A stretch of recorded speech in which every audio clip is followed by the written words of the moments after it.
O Senhor esteja convosco. Proclamação do Evangelho de Jesus Cristo, segundo João. Naquele tempo, Jesus apareceu de novo aos discípulos à beira do mar de Tiberíades. A aparição foi assim. Estavam juntos Simão Pedro, Tomé, chamado Dídimo, Natanael de Caná da Galileia, os filhos de Zebedeu e os outros 2 discípulos de Jesus. Simão Pedro disse a eles: eu vou pescar. Eles disseram: também vamos contigo. Saíram e entraram na barca, mas não pescaram nada naquela noite. Já tinha amanhecido e Jesus estava de pé na margem, mas os discípulos não sabiam que era Jesus. Então Jesus disse: moços, tendes alguma coisa para comer? Responderam: não. Disse-lhes Jesus: lançai a rede à direita da barca e achareis. Lançaram, pois, a rede e não conseguiram puxá-la para fora por causa da quantidade de peixes. Então, o discípulo a quem Jesus amava disse a Pedro: é o Senhor. Simão Pedro, ouvindo dizer que era o Senhor, vestiu sua roupa, pois estava nu, e atirou-se ao mar. Os outros discípulos vieram com a barca, arrastando a rede com os peixes. Na verdade, não estavam longe da terra, mas somente a cerca de 100 metros. Logo que pisaram a terra, viram brasas acesas, com peixe em cima e pão. Jesus disse-lhes: trazei alguns dos peixes que apanhastes. Então Simão Pedro subiu ao barco e arrastou a rede para a terra. Estava cheia de 153 grandes peixes. E apesar de tantos peixes, a rede não se rompeu. Jesus disse-lhes: vinde comer. Nenhum dos discípulos se atrevia a perguntar quem era ele, pois sabiam que era o Senhor. Jesus aproximou-se, tomou o pão e o distribuiu por eles. E fez a mesma coisa com o peixe. Esta foi a 3ª vez que Jesus, ressuscitado dos mortos, apareceu aos discípulos. Palavra da salvação.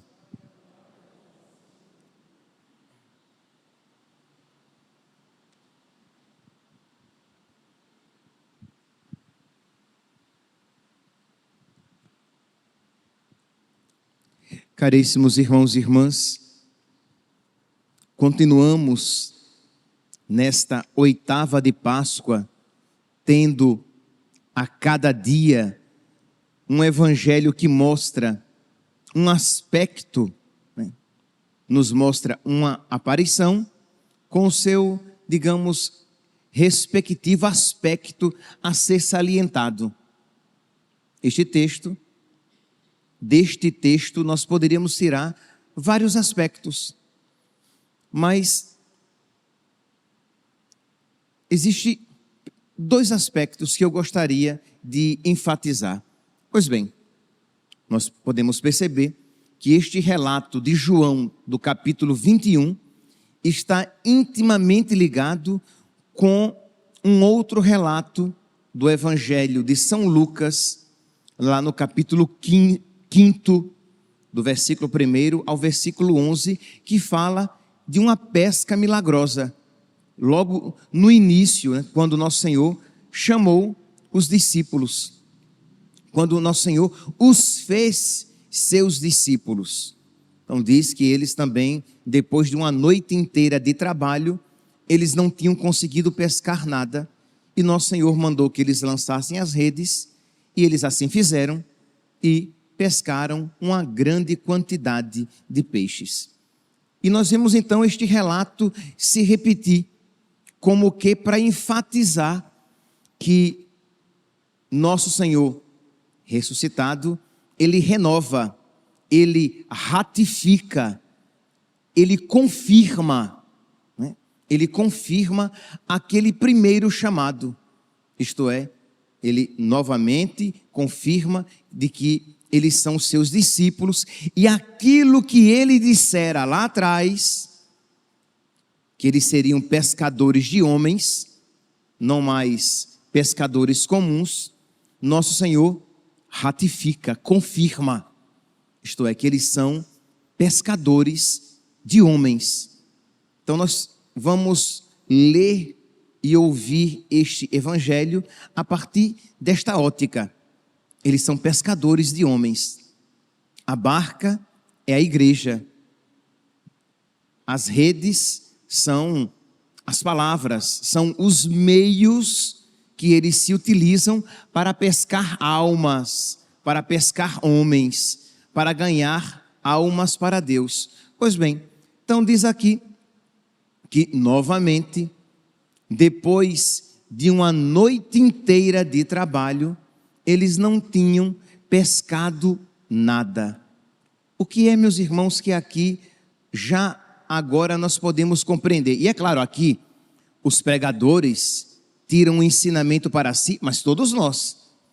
Isto é, o trabalho sem Jesus, ele é inócuo, ele é inofensivo, ele não tem efeito, ele não atinge a finalidade para a qual ele foi destinado.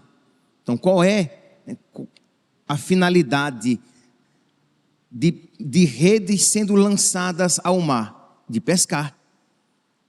Qual foi a finalidade que eles queriam atingir quando saíram com a barca para pescar? Conseguir peixes. Conseguir peixes, mas eles, depois de uma noite inteira de trabalho, eles não tinham pescado nada. Diz então que ao amanhecer, já tinha amanhecido e Jesus estava de pé. Mas os discípulos não sabiam que era Jesus. E Jesus disse: moços, tendes alguma coisa para comer? Isto é, vocês pescaram alguma coisa? E eles respondem, frustrados: não temos nada, não pescamos nada. E Jesus diz: lançai a rede à direita e achareis. E eles assim fizeram. Aqui, meus irmãos, nós podemos também tomar mais um outro ensinamento para a nossa vida. Para os pregadores, tomam este ensinamento para o seu ministério, mas todos vocês, todos nós, cada um no seu aspecto de vida. Isto é, quando nós somos obedientes a Deus, quando nós somos obedientes a Jesus, o fruto aparece. Isto é, a obediência, fazer aquilo que Ele nos manda, uma obediência amorosa, não apenas uma obediência servil. Lembrando que tanto lá na pesca milagrosa de Lucas, no capítulo 5, como aqui, este pedido de nosso Senhor não era muito compreensível, porque afinal de contas, o dia já tinha amanhecido, e se eles não conseguiram pescar nada, eles, pescadores experientes, se eles não conseguiram pescar nada durante a noite, como é que eles iriam conseguir pescar alguma coisa durante o dia? Mas eles foram obedientes e lançaram novamente as redes. E diz aqui que eles pescam uma grande quantidade de peixes que tiveram que pedir ajuda, porque eles sozinhos não conseguiam arrastar todos aqueles peixes para a margem. E aqui, meus irmãos, mais uma realidade que nós podemos ver e até aplicar para os tempos atuais. Deus abençoa, isso aqui eu estou falando de evangelização. Então, compreendamos esta frase dentro disto sobre o qual estou falando. Estou falando de evangelização. Então, Deus abençoa a fidelidade com a fecundidade. E Deus pune, Deus castiga com a infecundidade, com a infertilidade, a infidelidade. Isto é, se nós formos fiéis, nós seremos fecundos no nosso ministério, porque quem faz é Deus. É Deus quem opera, é Deus quem ganha os corações. Não são as minhas palavras, não são as minhas táticas de evangelização, mas é Deus, de modo que quanto mais unido a Deus eu estiver, mais fecundo no meu ministério eu serei. Mas quanto mais distante de Deus eu estiver, mais infértil será a minha pregação, mais estéril será a minha palavra, mais estéril será o meu ministério. Então não tenhamos dúvidas de que se há aqui e acolá, em algum lugar do mundo, e há, infelizmente, igrejas, dioceses, morrendo espiritualmente, é porque ali a infidelidade reina. Então, se nós vemos em tantos... Nós não estamos isentos disso, tá, meus santos? Eu estou apenas pegando um exemplo exagerado para que fique fácil a contemplação desta verdade. Mas isso, infelizmente, disso ninguém está isento. Mas, pegando um exemplo exagerado, nós vemos a Europa morrendo na fé. Nós vemos as igrejas na Europa morrendo, se acabando, inclusive na Itália, cheia de turistas.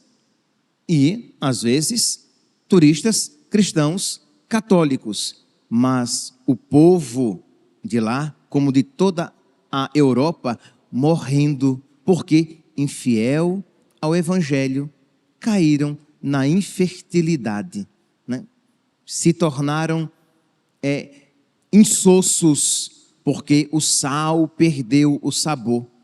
Culposamente tornaram-se trevas, porque se afastaram da luz. Aí é claro, não tem vocação. As ordens religiosas vão se esvaziando e aqueles que estão lá, aqueles que não abandonaram, vão envelhecendo e morrendo, e não haverá mais ninguém para substituir aquelas ordens. As igrejas vazias, com poucas presenças, e dentre aqueles poucos, os muitos são idosos. Dentre os poucos, a grande maioria idosa. Por quê? Porque eles não querem ter mais filhos, porque além deles não quererem ter mais filhos, eles promovem os meios anticoncepcionais, e além deles não quererem mais filhos e promoverem os meios anticoncepcionais, eles querem a liberação do aborto, e além deles não terem filhos, promoverem os meios anticoncepcionais e quererem a liberação do aborto, eles promovem a ideologia de gênero e a ideologia gay. Então é claro que a morte virá. Eles estão assinando a própria sentença contra eles mesmos. Não querem ter filhos, promovem os anticoncepcionais, o aborto e o gaysismo. O que é que você quer como consequência de tudo isso? A morte, a destruição. E é o que vai acontecer, ou melhor, o que já está acontecendo, e não precisa ser profeta para isso dizer. E a Europa será tomada por outros que querem ter filhos, que não querem saber de história de anticoncepcional, que não matam seus filhos na barriga de suas mães e de que não promovem a ideologia de gênero nem as práticas homossexuais. Então está claro, Deus então, meus irmãos, pune, isto é um castigo medicinal, mas é um castigo de que a Europa está morrendo, tendo a fé arrancada de sua boca, secando na sua fé. Então é um ensinamento para nós. E repito, nós não estamos isentos disso. O fenômeno não está tão escandaloso conosco ainda. mas já está presente. Então precisamos, aqui eu peguei apenas um aspecto, o da abertura à vida, né? Da obediência a Deus, a este mandato: crescei e multiplicai-vos. Eu peguei um aspecto, isto é, da obediência à sua natureza. Se você nasceu homem, seja homem. Seja homem celibatário, seja homem casado, mas seja homem. Se você é mulher, seja mulher, ou celibatária, ou casada. E se assim for da vontade de Deus, tendo filhos e muitos filhos. Se não for da vontade de Deus, louvado seja Deus. Deus não quis, Deus sabe o porquê. Nem que seja, Deus quer que eu tenha algo para Ele sacrificar a minha vontade. Nem que seja para que eu tenha algo a Ele oferecer. O meu desejo de ter filhos e que não tive, e que ofereço com amor. Não é da tua vontade? Louvado seja Deus. Mas entende, meus santos, isto é, esta obediência. E aí não tenha dúvidas, quer tendo muitos filhos, quer sem ter filhos, se você estiver na obediência a Deus, a sua vida será fecunda. A sua vida será fértil de tantas outras maneiras, porque você está na obediência a Deus.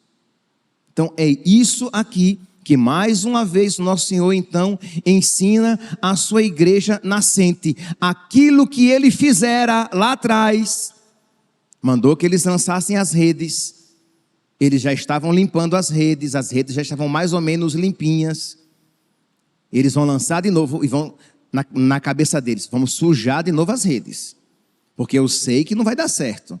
Já tentei pescar e não consegui, mas em atenção às tuas palavras eu vou fazer. Assim deve ser a igreja nascente, assim devemos ser nós, obedientes à palavra de Deus. Em atenção à tua palavra, Senhor, eu farei. Em atenção à tua palavra, Senhor, eu vou novamente tentar. Em atenção à tua palavra, eu vou aplicar todas as minhas forças para obedecer à tua vontade na minha vida. E diz então, meus irmãos, que eles pescam uma grande quantidade, e diz que diante daquele milagre, João reconhece e diz: é o Senhor. É interessante, São João Crisóstomo, ele vai dizer que cada um com o seu próprio caráter. João era mais profundo, tinha uma maior penetração, então ele reconhece: é o Senhor. Pedro é mais vivaz, então Pedro vai ao encontro. João é o primeiro a reconhecer, mas Pedro é o primeiro a ir ao encontro. João reconheceu, mas ficou no seu lugar. Pedro não se conteve, estava nu, vestiu-se, jogou-se no mar e foi ao encontro de nosso Senhor. E aquele que tinha pedido peixe, lembra que como é que começou o diálogo? Moços, tem algo para comer? E eles disseram não. Quando eles chegaram à margem, já tinha fogo aceso, peixe sobre a brasa e pão. Como assim? E por que foi que ele pediu algo para comer? Meus irmãos, Deus tem sede do nosso amor. E Deus quer que nós participemos da sua alegria. Lembra que eu falei que nós somos chamados a contemplar este evangelho como a confirmação de que eles são pescadores de homens, de que as redes são a palavra, a evangelização e aqueles meios utilizados para ganhar almas, para pescar homens. Então os peixes aqui, os grandes peixes, são um símbolo dos homens, das pessoas, das almas pescadas. Quando eles chegam, Jesus já havia pescado, já havia peixes sobre a brasa.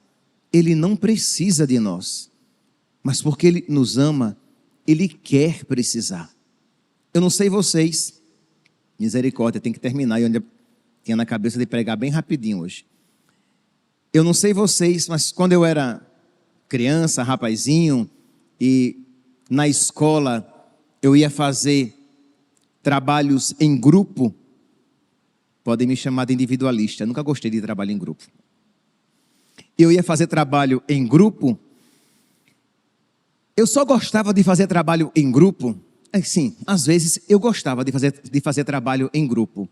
Quando aquele trabalho não me agradava, era chato, ou era muito trabalhoso, e eu de verdade precisava de que alguém fizesse parte da pesquisa, ou que alguém fizesse coisas daquele trabalho que eu não gostava de fazer. Então, assim, no meu tempo, os trabalhos eram todos feitos à mão.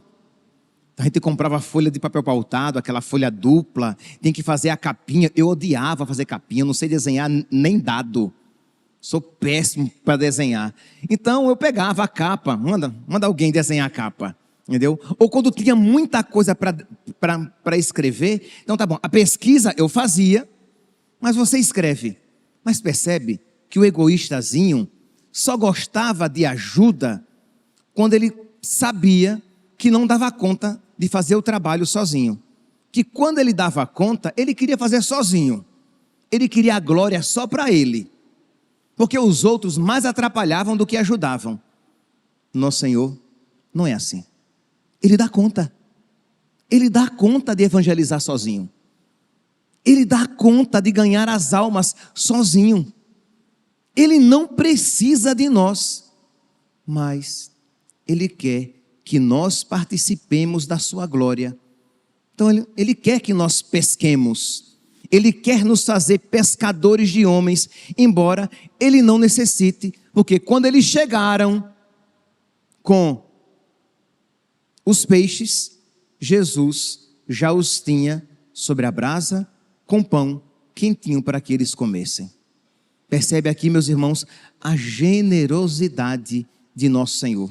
No Salmo de hoje, nós cantamos a generosidade, a bondade de Deus. Dai graças ao Senhor, porque Ele é bom, eterna é a sua misericórdia.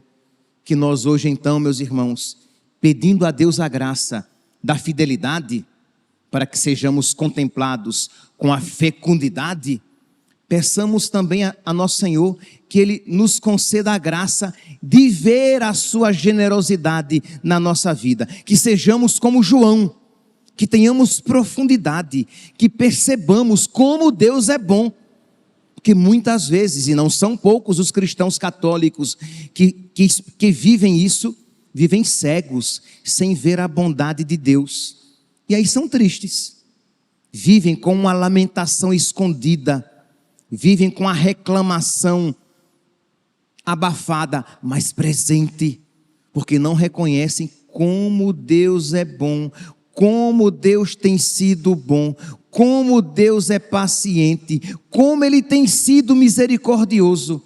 E quando nós contemplamos esta verdade, do nosso coração brota uma necessária ação de graças e uma necessidade de corresponder à sua bondade. Ele é tão bom comigo, eu quero ser bom também com os outros. Ele é tão generoso comigo, eu quero também ser generoso com os outros. Misericórdia, Ele é tão paciente comigo, eu quero ser paciente com os outros. E aqui, meus irmãos, neste desejo de correspondência, começa o nosso caminho para a nossa santificação. Que a Virgem Maria, que viveu tudo isso em plenitude, em perfeição, nos alcance as graças necessárias para que nós também comecemos a viver. Louvado seja nosso Senhor Jesus Cristo, para sempre seja louvado.